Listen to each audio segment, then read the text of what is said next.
Hi there, and welcome to this special episode of Interviews with the Best, where we interview top performing agents who are some of the best in the world at what they do.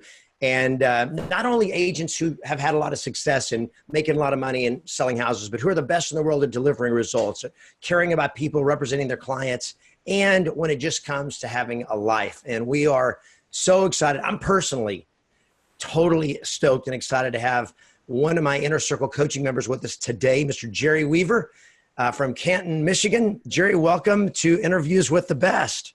Thank you. Yeah, I'm excited. I know we've talked about this for a little while, so I'm glad we're putting this together.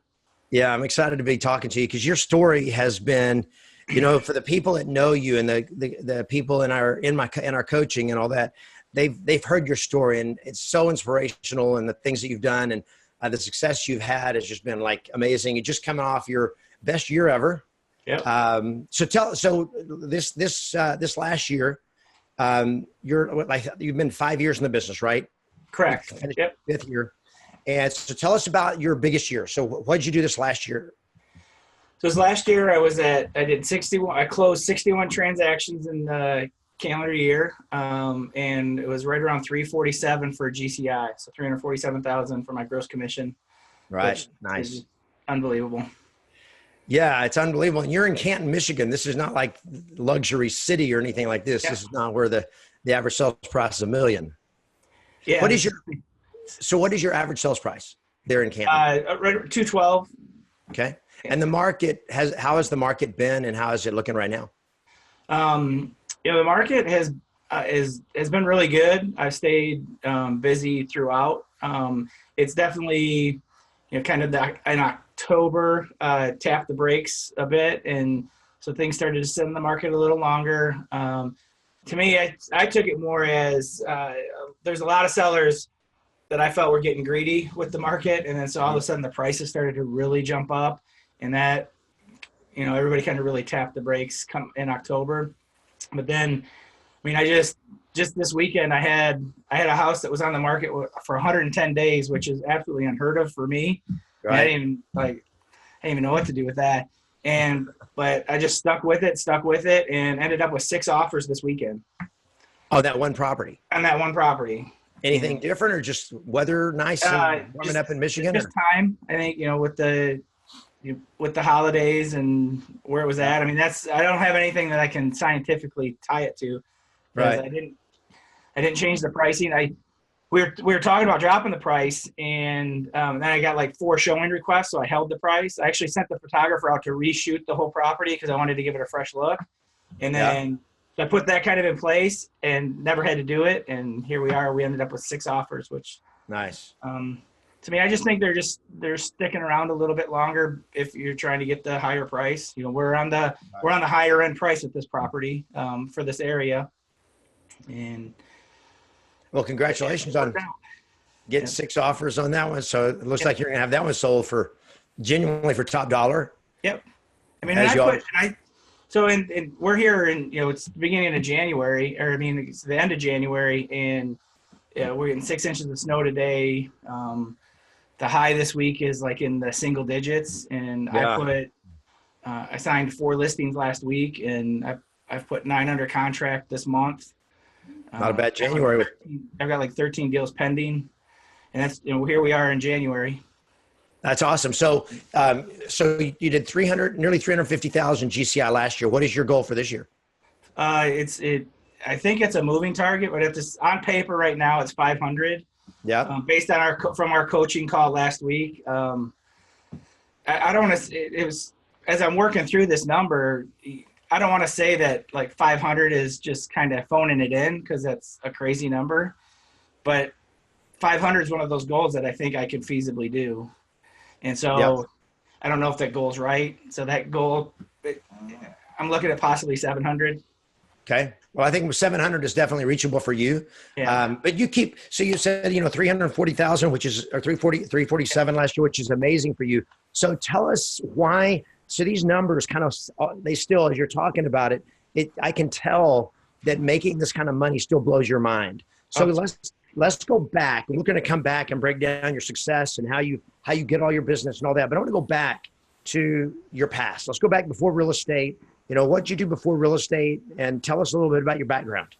Okay. Yeah, definitely get into one quick story that when we were talking about these numbers, I remember I was at double your listing power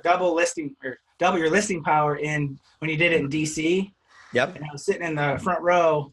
I remember it was you're up there talking. I'm like, I literally thought, man, if I could ever make $125,000, I would be set.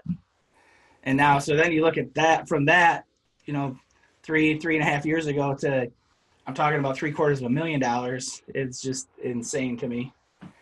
Because you had never made when we met, you had never made six figures. You'd never made 100,000 a year. Correct. Yeah. Yeah. Yeah. So proud of you, man. Go back, in 2009, I made $29,000. And then, now this is pre-real estate. That's pre-real estate. Yeah. I was in the heating and cooling industry, and it was just a terrible market. And yeah, it was a rough, made a handful of poor decisions, and, one thing led to another, and I didn't make any money. And it's hard to raise three kids with $29,000. Okay. So you're married, have three kids. Yep. And you're in the heating and air conditioning business before, and that did not go well. Was it like never went well, or just kind of tanked with the economy? Yeah, no, we had started the business in 2005, and things were going well, like 5, 6, 7, and even into 8. Like we were growing every year, and then in 2009 it just shifted. Some major corporations that we did work for left the state. We went from doing almost $1 million in revenue to about 320,000, but still had the overhead for $1 million. Wow. So it was really hard. And I wasn't, I'm not, I wasn't who I am now, and made a lot of poor decisions from the business, not really knowing what I was doing. I look back and I think I made more mistakes than I made right decisions back then. Wow. Yeah. So how did you get into real estate then out of that? So, my broker, who was, we were introduced from a mutual friend, and I actually worked on his air conditioner at one point, and we had kind of become friends. And he was like, "You've got to get your license. You'd be really good at this. You know so many people. You talk. You'd be great at it." And I just kept putting him off because I'm like, "How do I do a midlife? How do I change my career at 40?" And just coming up with those excuses and just put it off and go into okay, now you want me to go to a full commission job with no experience, and I don't have any idea what I'm doing. And then he actually in like 2012, the beginning of 2012, he called me up. "Hey, check your email. I just bought the course for you." So my broker saw in me that he thought I could do it, and he actually paid for the online real estate course for me. Licensing. Yeah. And so I would start it and not do it, and I would start it and wouldn't finish it. And then I actually thought at the end of 2012, I thought I was going to get let go from the company I was working for at the time. And they didn't end up letting me go, but I was like, I better come up with a plan. So I buckled down and I did the real estate class and got my license. And it was one of those deals. I walked out of the room with my license. In Michigan, then when you took the test, they actually printed if you passed the test, they printed your license, and you walked out an agent. And you didn't have any idea what you're doing, but you walked out an agent. And I called one of my buddies up, and I had not told anybody. I called one of my buddies up. I said, "Hey, I just got my real estate license." And he's like, "What?" He goes, "Dee and I just last night decided that we're selling the house and we're moving." And so I got my first client within 5 minutes of having my license. So right out of your personal circle, right out of the gate, you got a deal. Yep. And that ended up being like a $180,000 cash deal that I ended up closing within it was 3.5 weeks of having my license. I closed my first deal. Wow. Yeah. Well, that's a good start. So it's good omen. That commission check was definitely a motivation to I need to do this. Yeah. That is awesome. So once you got your license as a new real estate agent, what was the hardest thing about being a new agent? What was your biggest struggle? I mean, it sounds like you had success right away. So did you have was it a struggle, or did you just come in crushing it? No, it was definitely a struggle. I got lucky on that first deal, and but then I had no idea what I was doing. Like my broker is awesome, but I work for it's an independent brokerage here locally. And at Yeah. the time, he probably had about 80 agents, and he's grown that up to we're somewhere in the neighborhood of 200 agents now. But it's not, it's full service, but it's not like they have a bunch of training that's available. And so it's just, I just started to grind, and basically it was my mission to hit my personal circle. I mean, everybody that I knew needed to now know, I was no longer the heating and cooling guy. I'm now the real estate guy. Right. And I took that, the story of, when you go to war, you burn the ships behind you so your guys can't leave. I sold every heating and cooling tool I had. I was not going back to that. I cut ties with all the vendors. I wasn't doing any side work. I think I've worked on 2 air conditioners since I quit, and one was my mother-in-law's and one was my wife's friend. And so I just kind of have to do those. Yeah. But even when my air conditioner broke, it was like, nope, we're calling somebody. I'm not fixing it. And I was not going back to that. So I needed to make it work. And so it was a grind, but I didn't really have any idea what to do. So I just started calling people and talking to people. And there were some days where I just felt like I don't have anything to do. Back in those days, I didn't know anything about expireds or for sale by owners, or that there's scripts I should be using. It was just, I was winging every bit of it, but I worked hard, hustle, and talked to everybody. Now this was 2013, first school year. Yeah. So 2013. And how much business did you do your first full year? My first full year, I was at 49,000. I think it was like 18 deals, if I recall. 18. Right around 40,000, 49,000. Really good start. So it says a lot about you in terms of relationships, because most of that business came from your personal circle, people that knew you. Correct. How'd you get the word out? So go back and tell us what you did, because that's really, pretty impressive to come in, do nearly 20 deals your first year, and to do it just from people you knew. Obviously, you knew a lot of people from what your broker said before you got into real estate.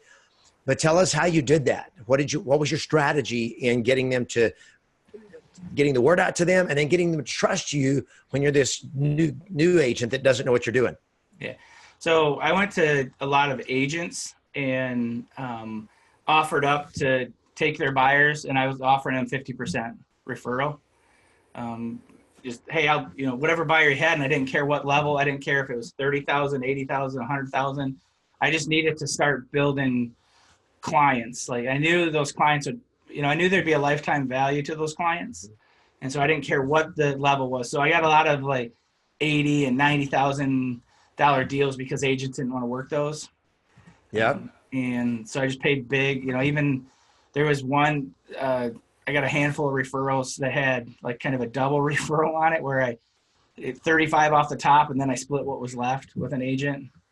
But I just knew that I had to get as many transactions as I could for the experience. And then once I closed them, I knew they were mine. I knew they were going to be my client. You won the client. Yeah. That is really, so this is really a great idea. And I don't think we've ever really talked about this, but you were literally, your first year, you were prospecting your personal circle. Yeah. Right. And you were prospecting agents for their reject clients. In other words, no, I mean, obviously they had to be real clients who were actually going to buy a house or sell a house, but you were going for the ones that they didn't have time to work with and say, hey, let me be your buyer's agent on this. And you were going after the business from them. And your goal was, I don't care how big it is, where it is.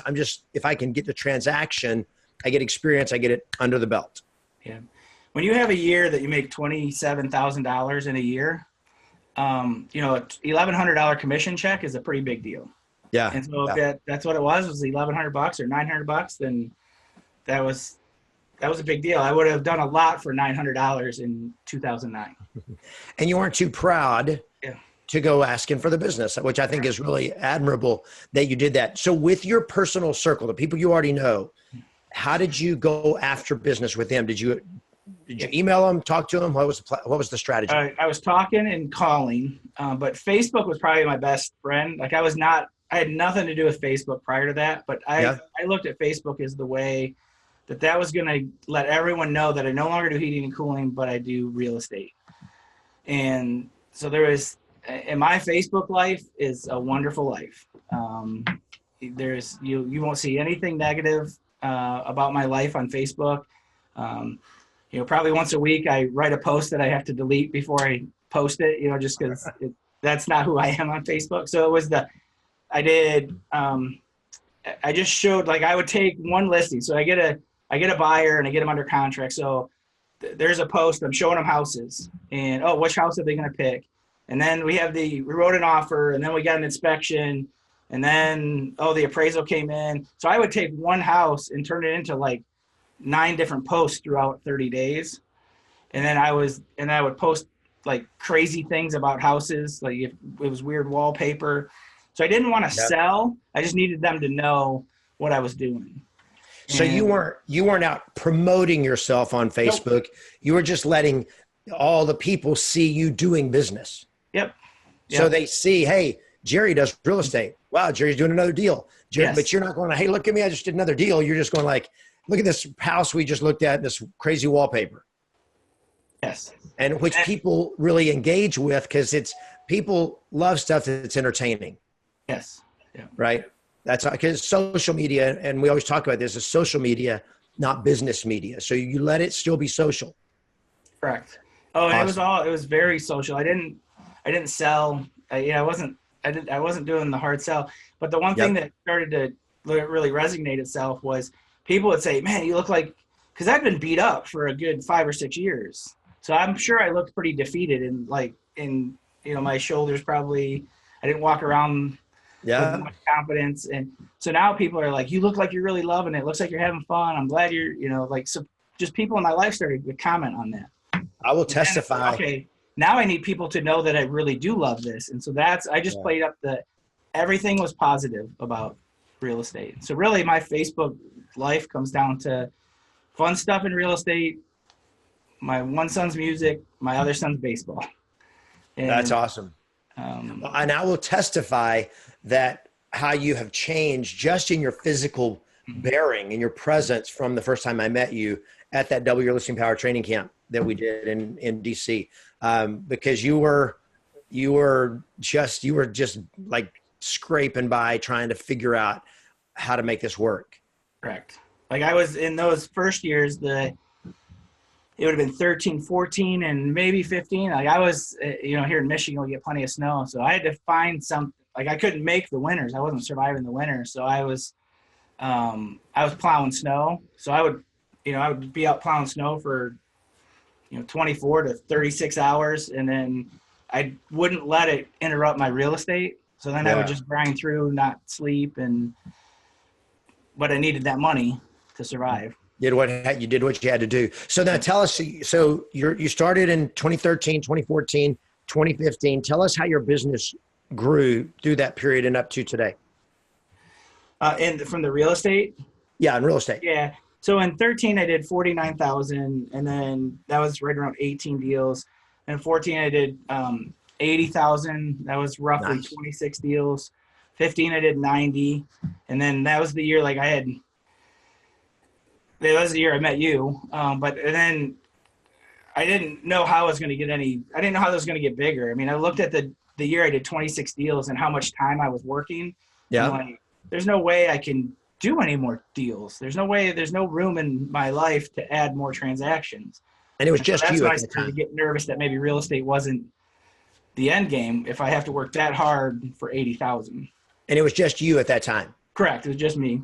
You're a one-man show. Yeah. Doing all the work. Yeah. Here's where it jumped. So 15, I did 90,000, and then I doubled in 16. I went to 180.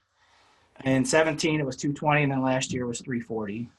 Wow. So the big jump from 90,000 to 180. You 2x your business in 1 year. Yeah. Which is a massive income increase. And you'd said if I could just make 125,000. You couldn't really even imagine anything more than that. And all of a sudden you're making way, way, way more than that. So first tell us how you did that. What was responsible for what shifted in you or in your business or in your model that took you from 90,000 to 180 in a year?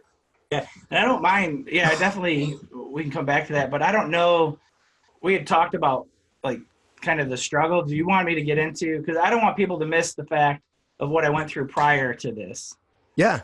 And so, Yeah. Well, tell us about that. So yeah, tell us about the ugly part. yeah. Because So, every story that ends beautiful starts ugly. yeah. So I grew up really without any stability in my life. From the time I was 9 to 18, we lived in 9 different houses, and I went to 9 different schools. Wow. I went to 4 different high schools, but I never, and that was all in like probably a 15-mile radius. So it's not like we were moving around because of military. It was just instability. Wow. I had a pretty rough, I guess it depends on who you talk to, but it wasn't the greatest childhood, that's for sure. And a lot of alcohol and abuse in my family. And so there was a lot, I never had any stability. My parents never owned a home ever. So it was never, Wow. never anything that was ever on the radar of what we should do. And I was somebody who I figured out how to survive. And so basically my life I spent surviving and reacting. I never thought I had to look to anything. I never put together a dream. I never put together, this is what I want it to look like. I just figured that life just kind of came to you and you did what you did with it. And as long as I worked hard, then good things would happen. When I opened up the heating and cooling company, it was going well. I always had the desire to own a business. I never worked, and whenever I had a job, I always worked like I owned it. Like that was just the mentality I approached, and so I always had the desire to be on my own. But desire and knowledge and ability, you kind of need them all. And the desire, I had the desire, but that was it. And then once that started to beat me up, then I was just surviving. And just got to the point where it put, I went into business with my brother, who was my best friend. And after we shut the business down, we didn't talk for 3 years. And so it definitely took a toll on us. And it took a long time to kind of recover from that. So you came into the industry pretty beat up. Yeah. And so in 2009, I was still in heating and cooling. That's the year I made like $27,000. We filed bankruptcy and went through the bankruptcy proceeding. And then at the time, I didn't include the house intentionally in the bankruptcy because I didn't really have anywhere to go. And the bank hadn't decided that I wasn't making payments on the house, but the bank hadn't decided to come and take it. And so that was when banks didn't really have their process figured out yet. Right. So I actually went 49 months without making a house payment. And still had a house. And then, which was, what it turned out is, because I was part of the whole countrywide, Bank of America, and so apparently there was some kind of insurance policy on my house that the bank didn't want to make a claim on. Interesting. And they knew I was taking care of it. I mean, I actually got the guy who drives around, take pictures of the house and make sure it's occupied. His name was Bruce, and Bruce and I got to know each other. Really? Yeah. Wow. And that was a huge godsend because I wasn't making any money to live anywhere, and we had to make that work. But then, so I got into real estate. Then the bank decided they wanted the house, but the timing really worked out in a great way. So did you end up losing the house? Yeah, we let the house go. We knew we were letting it go. We were just waiting for them to take it. So so you've been through it. Yeah. And that takes a toll not only on you, it takes a toll on your family. Correct. Yeah. And, the one advantage I guess I had is I did crazy things like plowing snow, building furniture, whatever I had to do to try to keep it moving along. But we lived pretty lean for a few years. Yeah. So by 2000, thank you for sharing that, by the way. That's because that's tough. A lot of people look at us, they look at you right now and they're like, wow, 350,000 and this guy's on top of the world. I wish I could be like that. Well, that's where you are today, but it's where you come from that makes that really have the victory is even greater. Yeah. Because one of the biggest, and that still that still has a toll on me. Like I have to work through that because I look at, the money I'm making and I'm like, how am I going to, there's times that enters my mind where when's the carpet going to get pulled out from underneath me? Mm-hmm. And so that's something I have to wrestle with pretty regularly, on that, deserving this kind of success, deserving, or can I maintain it? Do I have the ability to, to continue on this track and maintain it? That's a big hurdle. Even talking, one of the highest levels, or not the highest level, but I had anxiety over the fact of talking to you about my numbers and putting it on video and being out on YouTube and I think that's because I don't know for sure. So I'm still working through this, but what I think it is because I don't want people to know that I did that. And then what happens in 2 or 3 years when I can't do that? And then it's kind of just another level of failure. So that's making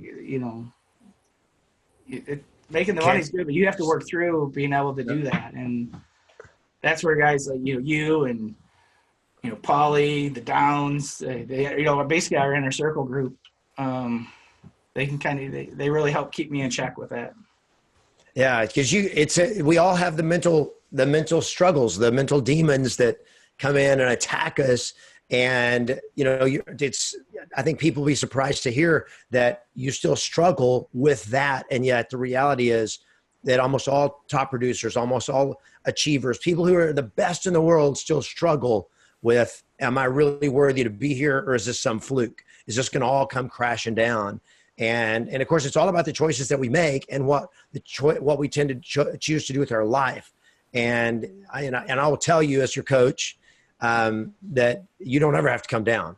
Yeah. You just have to keep making the right choices and keep building. When the economy turns, is it going to be harder? Yeah, it's going to be harder for all of us, right? Yeah. But it's also more opportunity for us because we're prepared. So that's awesome, man. I really appreciate you sharing that. And then so by the time 2015 came, and that was the year you first came to W Listing Power Training Camp. And we met, right? Well, that's when we actually met. But so we have a mutual friend, Mike Fritz, who I had no idea. I didn't even know that I was in real estate and didn't even really know coaching was a thing. Right. And so I had met Mike. I actually hired him as a speaker to speak to our youth group. And he was telling me, you got to check out this Kevin Ward guy. And this is where this is probably 14. And so you were just coming on. And so I started checking out your YouTube videos, and then, before I knew anything about direct response marketing, all of a sudden I was in one of your webinars, and it was the Double Your Listing webinar, and you were selling the Double Your Listing digital course. Right. So I listened to that webinar, just thinking, okay, I'm going to get what I can from the webinar because I don't have any. I mean, literally had zero money to spend on anything like that, and so at the end of the webinar, it was okay, for $297, you can get this course, and then you get 2 tickets to the event. Which you're probably thinking, when did I ever charge $297? But it was $297, and I remember me getting to where I was getting my feet back under me financially. I had a secured Capital One credit card that I had to send them $300.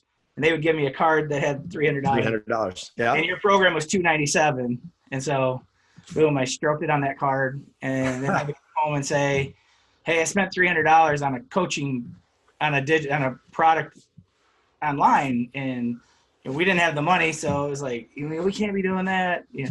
But at this point, I was working so hard that we were doing better, so I was getting some credibility and. Some people were starting to trust me again, I and my wife. And then, so then I had to scrape together. Then after that, I did that. And I'm like, okay, finally there was a system. Oh, wow, there's a system. And I can put stuff in place where I know what to do. And then it just started to kind of click. And then I had to come home and say, hey, I'm going to do the 100-day challenge, because that was another one. Mike was big. He goes, that was your premier product. He said, do the 100-day challenge. And that was 2000 back then. I always think, man, if I had to do it now, I don't know if I'd be able to pull it off. But so I was like, okay. And then I had to do the payment plan. Yeah. And it was just trying to scrape by that every time that payment was due, like trying to get in front of it. And I may or may not have, had to email billing once to give me a couple-day grace period or something. Not sure, but yeah, but I think I recall that seeing that email. Yeah. Was give me some time, but Yeah. you always did whatever it took. Yeah. And you put yourself out there. You stretched.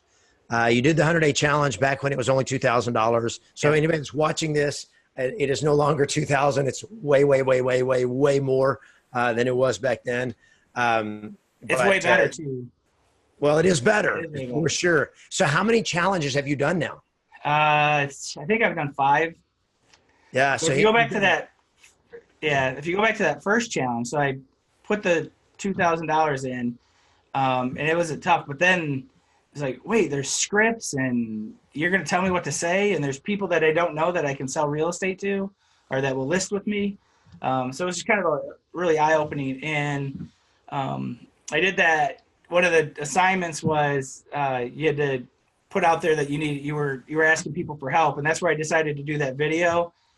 And inside of 30 days, I took 5 listings, and I had only taken 2 listings in the 18 months prior to that 100-day challenge. I took 5 listings in 30 days, and that's kind of was the catapult for me. So this was, and I love this because we now do this in every it's now an assignment for everybody in the 100-day challenge, but you were the first one that ever did this, because one of the assignments was you have to call everybody in your personal circle and tell them you're in this challenge and ask them for business.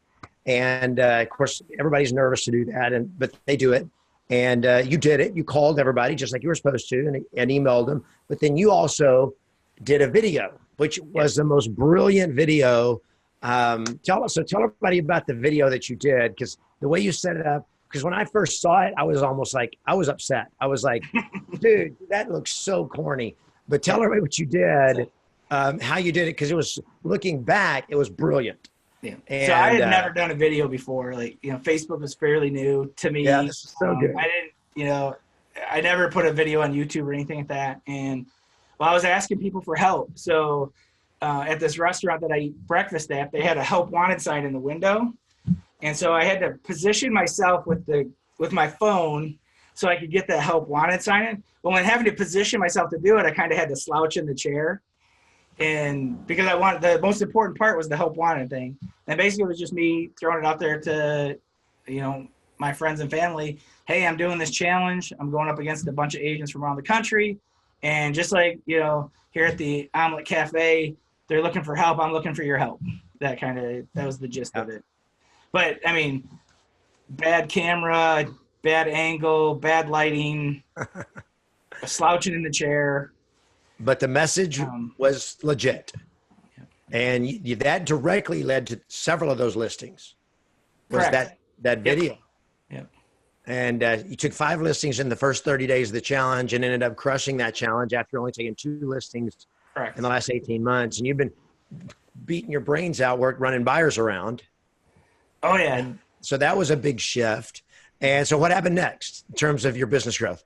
So then the next step, as far as like with you, so as part of the digital product that I had bought for $300, you were doing double your listing in DC.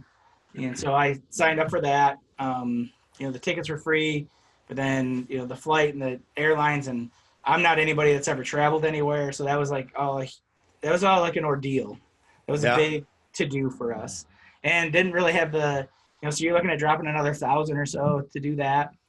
But with the 5 listings, I knew I had to, I got the 5 listings, so I knew I had to be there. And then the kicker in probably my most nervous decision, or the thing that I was most nervous about, like I was sitting there and you were talking about the inner circle, and I'm like, I need to be around people. I need to be around the right people. And that's Russ and Aaron Downs were there. I hit it. I clicked really well with them in the challenge. And so I went to I filled out the form for the inner circle. Like, I have no idea how I'm going to pay for this. Like, none. Let alone how do I go home and say I just spent that much money on more coaching. And so I went to I almost felt guilty going to the dinner, because when you sign up for Inner Circle, if you do it at an event, you come to a mixer and, he spends some money on you and get free food and drink. Yeah. Free food. And I almost don't want to eat because I don't know if I'm going to be able to pull this off. So I turned it in and I told Julie, I said, I will call you Monday. Don't do anything with this. I will call you Monday. And I had to go home and get a purchase order and come home and say I'm spending that much money, which was, I'd never even thought that would be a thing. And but by that point, I had some wins under my belt with the 100, with the double your listing online, with the 100-day challenge, that the coaching was starting to get credibility in my family. And so it was no you were problem. starting to make your I don't income want to say it was no problem, but we moved forward with it. And then I always equate it to, so it was a big conversation that first year. Well, year 2 and 3 the conversation's been, hey, I'm renewing. And okay, so now it's like a 10-second conversation. Right. It wasn't a 10-second conversation that first time. Well, that's when your business went from 90 to 180,000 in 12 months. Correct. Yeah. Do the challenge and then getting in the inner circle. And then the next year went from 180 to 220, and then from 220 to nearly 350. Yes. So your business has just really exploded. So now let's break down. How do you get your business? What do you do? What are your primary lead generation sources and strategies that have been most successful for you? I know you use a lot of video. You've done a lot of social media. So tell us about what's worked for you. Yeah. So what's worked for me comes down to the vortex for me, personal circle, and building and becoming an authority. So there's I probably did 6 deals last year where other agents referred me transactions because they trust me. I did 3 deals last year where I actually sold the agent's house, where they were either a part-time agent or maybe had their license in holding, and they called me to sell their house. Wow. And so there's that. Then it's just I've got like 1,200 people in my personal circle now, and I would say 400 of those, I legitimately know. And I call them. They know what I'm doing. They know what's going on. And I'm somebody who I will give you the information. Like I don't hoard information or, oh, you need to sign this and we can, and I can give you that. Like I'm there to help. Yeah. If you have a real estate question, if you want to know the value of your house, if you want to, I get calls all the time. I got a text today from a guy I know who owns a condo that he's got a renter in, and he's like, hey, what are the condos going for? And so I'll just give him the value. And so he knows that because I communicate with him and I'm open, like I'm his guy. So you create true relationship and loyalty so that when they're ready to make a move or sell, you get the call. Yes. Okay. Now, because you mentioned the vortex and the personal circle, but for somebody watching this who has not been through my training, what do you do with these people? Do you call them? Do you knock on their door? Do you buy them lunch every month? Do you send them stuff? What exactly do you do regularly for this, people that like the 400 that you actually know? Do you actually call them? Do you prospect them? What do you do? Yeah, so that's my main prospecting are those 400, and we break it down where I have 68 names, numbers, addresses, and emails, and I have all of that information for them. And if I look at them, that is what we refer to as the A team, and they're going to be worth a real estate transaction in the next 12 months. Either I think they're going to be able to refer me one, or they've mentioned to me, I'm thinking about selling in the spring, or definitely next summer. Or if in conversation I found out that they're looking at doing a real estate transaction in the next 12 months, they go on that. And Yep. on that, I have the guy I buy my vehicles from. He's on that list because I send him people.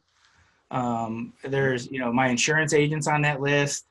I've got a couple friends on that list that will never, they're never going to move, but I expect a referral from them. Right.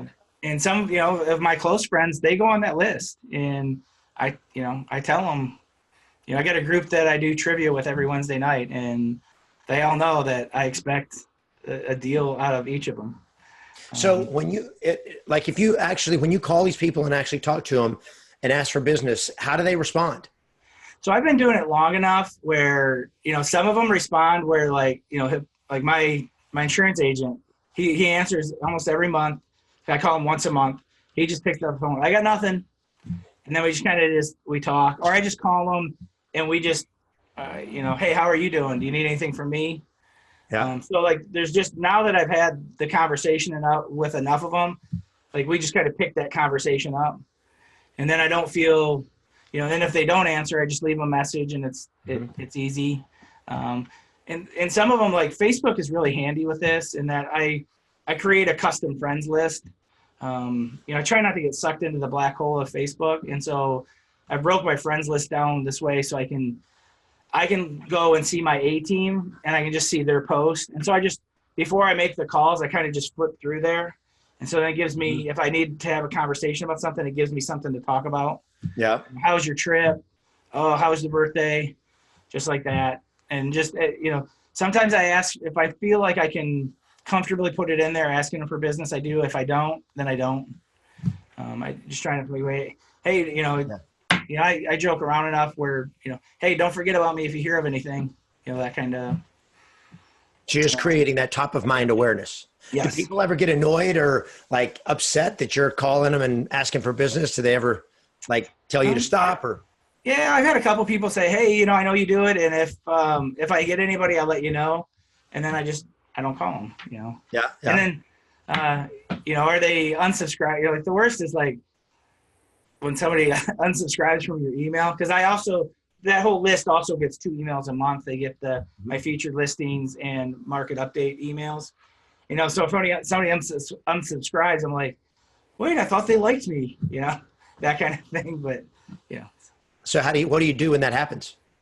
it just happens. You just move on. Yep. I don't have to spend any more time on it. You don't lose 3 or 4 nights of sleep over it? No. Yeah. I go and subscribe. What's that? Yeah. I go and subscribe from their stuff. It's just part of what happens. Just people, they know you, they may know you, they like you, they trust you, but they like, I get too many emails. I don't need your emails. Yeah. So we take things personally a lot of times when they're really not personal to the person doing them. Now I know it feels personal, but that's the way you got to do it. You just know it's going to happen. And if they say, hey, look, if I know somebody, I'll call you. Okay. You don't need to call me every month. Okay, cool. And just be cool with it. Go on and don't be attached that everybody's going to be thrilled. Because if you do that, then you take the other dozens of people that are thrilled to hear from you and that are going to give you business, and you're going to not talk to them because one person, got upset. Really? Yeah. And I think that's great that you do that. And it's like, okay, so it happens sometimes. Now it is getting a little trickier too, because as I grow my business, that means my personal circle has to grow. Mm-hmm. So before I was like at 30, 32 people. Now I have 60, 70 people on that list. Actually 68 to be exact. That's your A team. My A team. Yep. And so, I don't have that personal relationship with all of them anymore. And so some of it is a little more business. But nobody really, if you know somebody, for the most part, people are just polite. And, they don't mind hearing from you. Yeah, for sure. The one thing that I have worked in where you don't get as many people answering the phone is I've worked in video, like individual videos. I really try to be good about that. Now, an individual video, meaning you make them a video and then you just text it to them? Or? I just shoot them a video and text it to them. But before I did texting, now I use BombBomb, because now I can, if I use that's app, then I know when they open it. I know if they open it, and I know if they watch it. Yeah. Nice. Nice. And so let's turn a little bit to a different direction. We'll come back to business in a minute, but let's talk about your personal life, your family, your relationship with your wife, your marriage, your kids. How has your life and your family's life changed since going from bankruptcy, losing your house, to now making, where this year you're going to be making over $500,000? How has your life changed? It's been pretty dramatic. I was just telling my 18-year-old son the other day, when I was going through the foreclosure, the bankruptcy, had no money. I decided that I needed to go see a counselor, and so I was meeting with a counselor pretty regularly. And for a short time, they put me on some medication, and because at one point the counselor was really concerned about me, and I wasn't really ever concerned about myself, like in that way. And he goes like, Howard, like, you ever think about hurting? He just came out one week. Do you ever think about hurting yourself? I'm like, no. And I go, why? And he says, well, you're currently going through 3 of the top 5 most stressful things in life, and you're doing them all at the same time. I wasn't dealing with death, and I wasn't dealing with divorce, but pretty much everything else I was, and that went to, I never one time doubted my family. Like they never let on that, my wife was never going anywhere. It helped us because prior to that, I kept, like, one of the hardest things I'm sure for her was when we were going through all the hard time, I kept it from her, like under the idea that I don't want to stress her out with it. But then when it all came crashing down and I couldn't keep all the balls in the air anymore, there she was. She hadn't been able to process it at all, where I had been processing it. And then all of a sudden, we're losing everything. So I never doubted her. I mean, that was like, I knew for sure I had a rock star, and so that was great.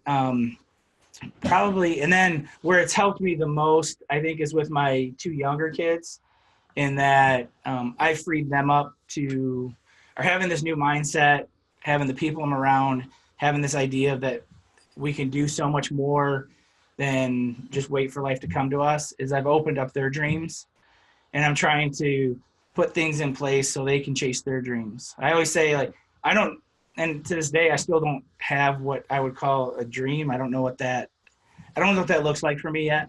Okay. Still working on that, but they know what theirs are.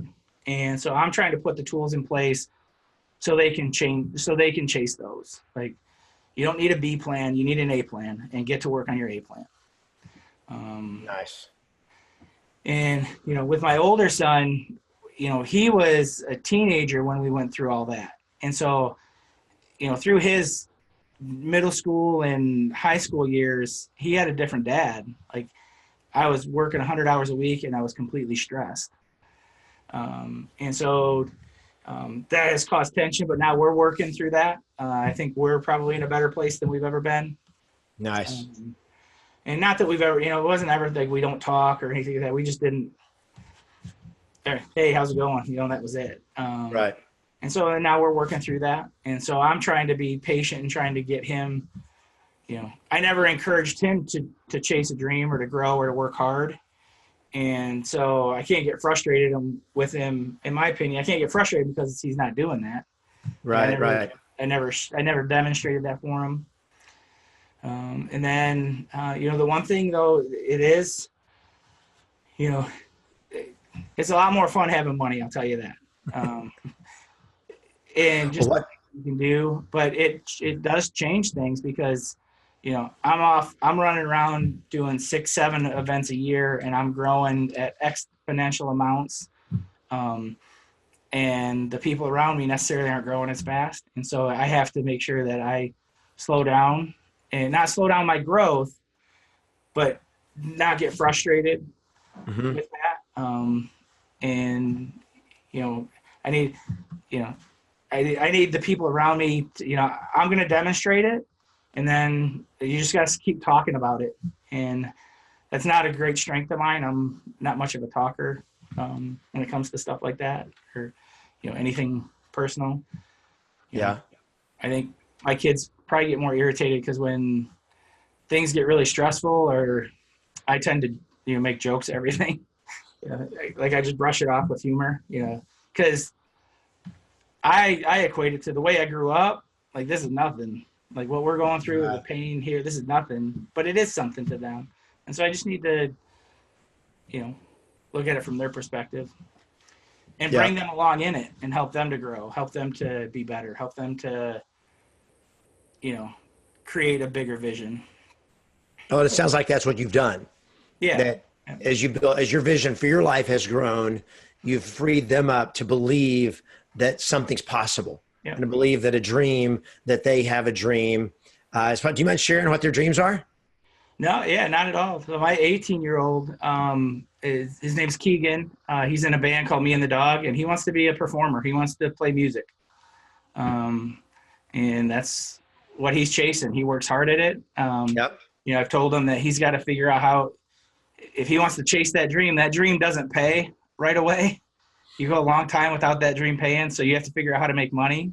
So he's definitely benefiting from the ClickFunnels and he's picked up real estate photography, and so he's figuring out how he can make money and still chase his dream. Nice.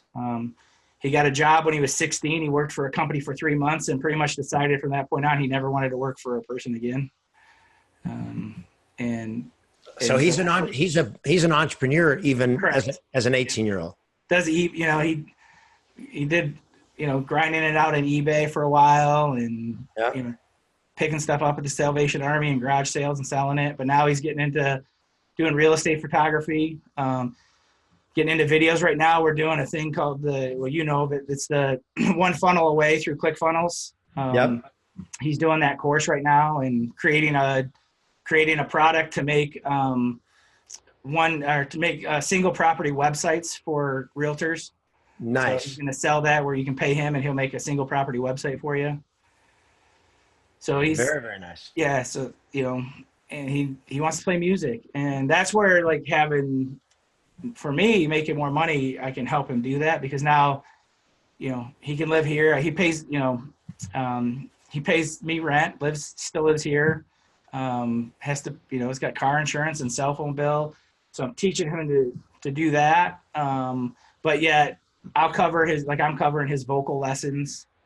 He did music school for a semester and wasn't quite getting the direction that he wanted. So we actually just hired him a vocal coach, and then we're looking for a performance coach for him. And I'll pay for those. So those take money. And so that's where it comes in money. And then my 12-year-old plays travel baseball. Absolutely loves baseball. I think we played 68 or 70 games last year. Loves his team. Wow. But now having more money helps me with him, because he's playing on a level of baseball that I wouldn't have been able to afford before. That's not cheap. Kids are playing. No, it's not cheap. And then baseball. He's got a speed and agility coach. Twice a week he goes to speed and agility class. And then I never had this idea, until I was around you and around the people you're around, of getting my kids high level coaching. And so he works out at a gym where professional baseball players, professional hockey players work. This is not 24-hour fitness. Collegiate athletes, they'll typically have anywhere from 6 to 10 athletes that are going to the combine. Wow. The Detroit Red Wings work out there. That's the owner awesome. of the gym is the strength and conditioning coach for the New York Mets. He's got some health, he's diabetic and celiac. And so the dietitian that we brought in a couple times, she's the dietitian for the New York Mets. Wow. And that is, your kids are so blessed and lucky, because not only because you've now turned your life around a corner where you're making enough money that you can give them the best, but they see their dad committed to being the best at something, and that they believe that it's possible for them. And where so many parents are trying to, tell their kids, that's not realistic. You need to go to school, get a good job, because, being a performer, that's just, that's a bad direction to go, or playing baseball. Do you know what the odds are? But when you're committed to being the best at it, the fact that the odds are low is great news because there's no competition because everybody else is out there believing they can't do it. Yep. And it's great because they believe it. Yeah. My 18-year-old, I'm like, hey, when you visualize like where you're playing, and he's visualizing like playing at Madison Square Garden or playing a huge venue or playing a big festival where there's just thousands and thousands, seas of people to play in front of. And then, I get them visualizing that. And my youngest one, like, where are you visualizing when you're up to bat? And because I'll watch him in the backyard, he'll plays just, pretend baseball, like he's at the plate. But I know for sure that he knows what stadium he's in. He knows who he's hitting against. And so just driving that visualization into them that you belong on the level with the best.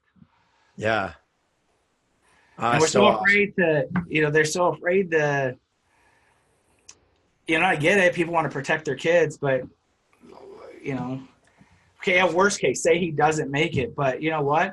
He's going to play Division I baseball, get an education. He's going to be the hardest working guy in the field. That's all going to help him in life.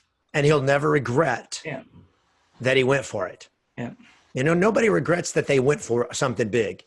They only regret when they didn't go for something big. And they don't go for something big because they're afraid or because their parents are afraid and don't want their kids to get hurt. And I love the fact that going along, they're going to get hurt. Yeah.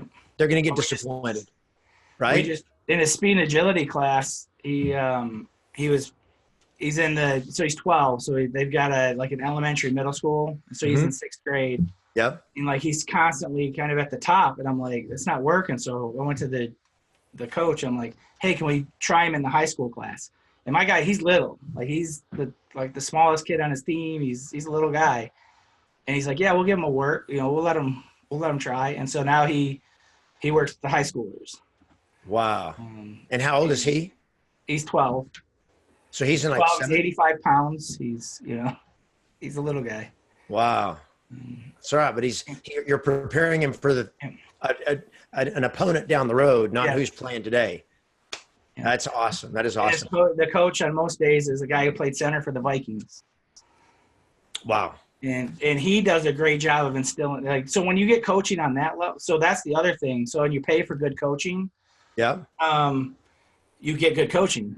And so instead of having the coaches that we've all had that just yell at you, beat you down, like these guys know how to get on you, but they also reward you well. Right. And they look at each kid separately and figure out, what do I got to do for that kid? That's amazing. So having a great coaching for anybody who wants to be successful in anything, you know how strongly I believe in that is having the best coaches makes all the difference. And that's great that you've internalized that. You're passing that on to your children. So if you were to you got to sell houses for good coaches. Dad's got to sell houses. You got to make some money, right? They're not cheap. Yeah. 100%. So what personal breakthrough or transformation or success do you feel most proud of for yourself? If you were to describe what is it that you feel the greatest about that you've accomplished, what would that be? What would you consider to be your greatest accomplishment here in the last few years? I think it would be what I've instilled in the kids, but it comes down to where being somebody who just survived in life, and I reacted to life. I didn't make decisions. I never made a decision. Like it was, if something was tough, I just buckled down and I did it. I used to say, nothing can beat me because I'll work, hard through it. Instead of trying to figure out how to get in front of it and maybe not letting that happen to me, I just thought life happened to you. So I'm in front of that now. So nice. I have, I'm out 2, 3, 4 years. I'm kind of paving a road that I want to go down. Not just waiting, you're creating your future. Phone to ring. Yeah. And you're creating your own future. That's the biggest thing Awesome. And that has helped clean a lot of stuff up. Beautiful. Okay. So if somebody were to ask you after 5 years of real estate and the business growth you've had, what would you tell a new agent or a struggling agent? What are the secrets of fast success? If they want to go like, I'm interested in what you did starting year 3 when you went from 90 to 180 to 220 to 340. What would you say are the secrets to fast success, the keys that have taken you forward? I give you the internet answer: grind and hustle. That's what everyone says, right? Well, there's some of that involved for sure. That is definitely involved. But for me, I can definitely see coaching was the biggest factor for me. Figuring out a plan and following it. And then I've come to realize that probably the number one trait that I could instill like in my kids over so many things is be coachable. When you have a coach in front of you and they tell you what to do, do it. And if you don't have the right coach, then we have to figure that out. But be coachable. And I think that's the number one thing for me is getting that direction and then just taking it and implementing it and make it happen. Awesome. Back then when I did 26 deals, I thought I was given 100%. And then after probably a year or two into coaching, I'm like, okay, I'm probably at about 50% of what I could do. And the further I get, like I thought that number would get bigger, but that number keeps getting smaller.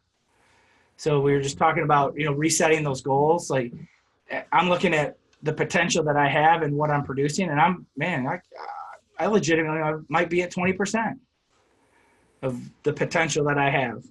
Just realizing how much more you have inside of you. Yeah. Wow. So what's next? What do you see as next for Jerry Weaver? So I've crossed that hurdle to building a small team. Picked up an assistant, which has just been phenomenal. But for probably about 3 years, I had this idea that I wanted to build a team. And so as I would react to like maybe agents coming in my life, I would try them out and it didn't work. And I would try it out and it didn't work. And it would slow me down and waste time and waste money. And then so last year I decided that I'm not going to I'm not going to look for like a buyer's agent, or I'm going to look for the people that I want to work with. And so I got Mark, my assistant. He's just been phenomenal. Hits all the categories. I will say I got lucky on that one, but I was in the right place at the right time, and I put together something for him that he wants that's going to help him grow and help him meet his. I want him to capture his dreams. I want him to be able to do things for his family that he wants. So I'm putting that position together for him. Then I had a guy who I knew, he was actually my client 3 years ago. I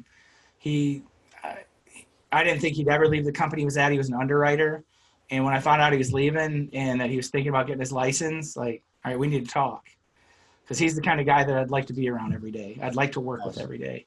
And so I'm willing to help him because of how coachable he is, because of his personality, because of so many factors that he has. I'll teach him how to develop your personal circle, and then we're going to build that process out. And if this goes well, and as he's doing it, we're building the whole process out on how to onboard a new agent.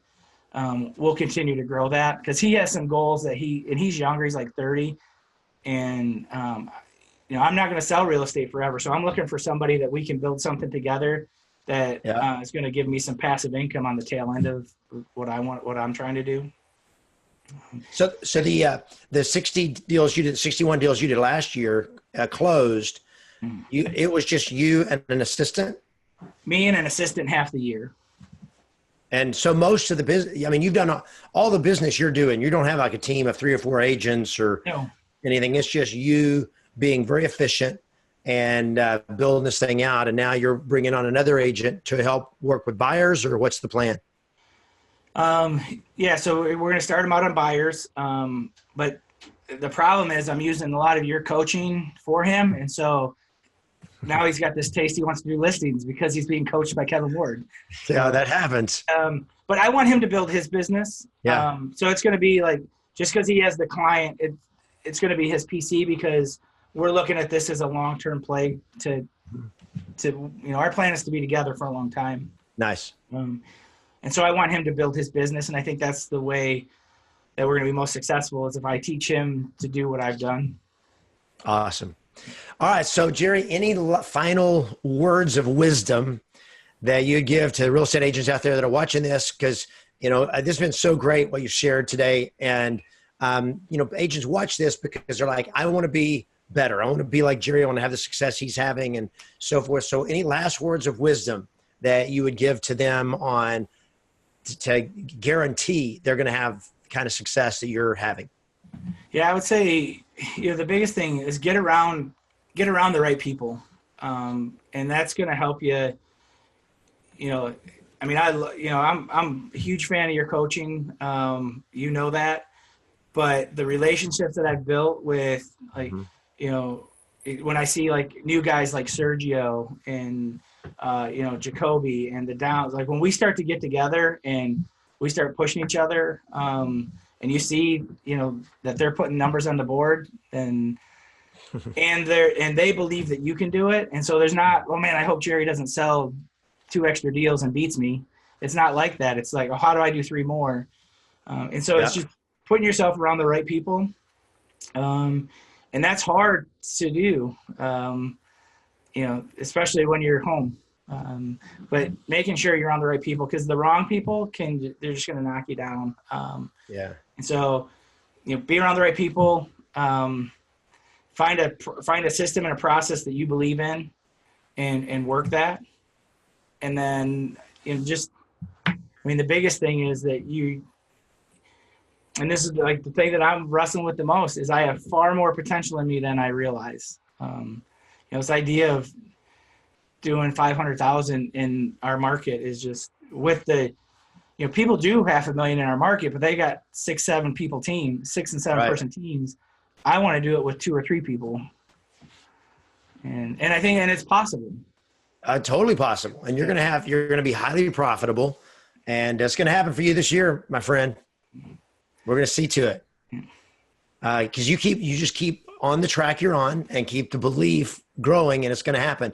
And I totally so much appreciate what you said, that get around the right people. And you've found that through the inner circle, just being around agents that there's friendly competition, there's collaboration, you get referrals, but just being around the mindset and every week being on that call, our mastermind call, where you're getting that encouragement from other people's success and what they're doing, just makes you go like, if they can do it, I can do it. Right. And so I love that, because you look at your friends and you're looking at your future. Just one of the greatest principles in life. Yeah. And now that I've done it, like now that I'm with the inner circle and you start to see success and you start to see people that are like that, I'm starting to recognize it at home. There are some of those people here. Mm-hmm. I just have never really known any of them. Right. I've never been in their circle. I've never been a part of, and not that it's a clique or, not like that. It's just, I've never recognized it before. Now I'm starting to recognize it. Awesome. That is great. Well, Jerry, it is, and I know you got so much going on. I really, really want to thank you for your time, and I appreciate you your authenticity, your openness, sharing your journey, sharing your story of success, sharing your strategies and the stuff that you're doing. If somebody wanted to reach out to you and get in touch with you, you have a website or an email, or how would be the best way for them to get in touch with you? Yeah, a great way is just, you can hit me up on Facebook, Jerry Weaver. You can also, my cell phone is 734-999-7105. Feel free if you want to put that. He'll take referrals from anywhere. I'll take referrals from anywhere, but I'm pretty well an open book, and I'll help where I can help. Well, my friend, you are writing a great book, and your life journey. I'm just so proud of watching the transformation and the growth that has happened in your life. I'm so grateful to get to be a part of it. I'm looking forward to watching it this year, because I really think, $500,000's in the bank for you if you just keep doing the same stuff. But if you really put the hammer down, you're in a position to 2X again your business this year. I mean, you're off to a great start. All the listings you've taken, 13 deals right now in the pipeline. So you realize in January, you got 13 deals pending right now. Yeah. You've taken 9 listings in January. Yeah. Yep. 9 times 12 is 108. Yeah. If you just keep on the pace you're on, you're doubling your business. So that's awesome. And thanks again for joining us. And for all the rest of you, thank you guys for joining us for this special episode of Interviews with the Best. Every month we come to you with great people like Jerry Weaver who have been the best. And again, Jerry, thank you so much. And I look forward to seeing you. I'll see you next week on a call. Yep. So thanks everybody for joining us.